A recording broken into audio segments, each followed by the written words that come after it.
Toy karvanlarında tez-tez rast gəlinən mənzərə, qəfil manevr, küçənin ortasında yolu bağlamaq, təhlükəli hərəkətlər. Sosial şəbəkələrdə yayılan görüntülər göstərir ki, toy karvanlarında avtoxuliqanlıq təhlükəli tendensiyaya çevrilib. Nəticədə sevinci paylaşmaq üçün yola çıxanlar həm özlərini, həm də digər hərəkət iştirakçılarını riskə atırlar.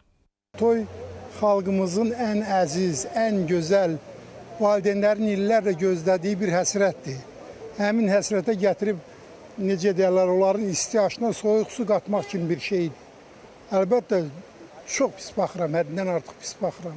Çox istərdim ki, elələrinə cəza verəndə heç olmazsa 1-2 illik sürücülük hüququndan məhrum eləyirlər ki, bilsinlər ki, bu nədir. Ondan pis bir tərbiyəsiz hərəkət nə ola bilər? İstəyərək ki, xoş gündə qanı-qaraçılıq salmasınlar da, gözəl bir gün keçirməyə, necə deyim, zəmin yaratsınlar.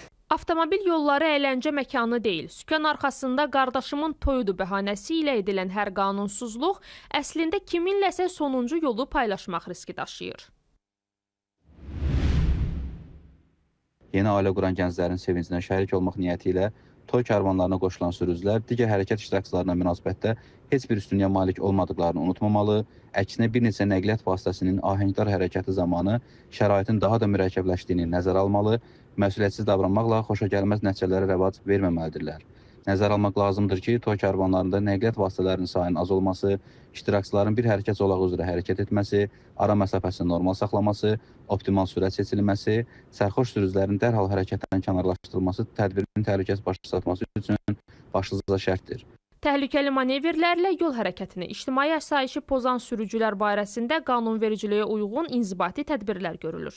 Bununla bağlı deməli 750 manata qədər cərimə və şəxslərin şəxsiyyətindən uyğun olaraq və yaxud da başqa hallar nəzərə alaraq hətta bir aya qədər inzibati həbs nəzərdə tutula bilər.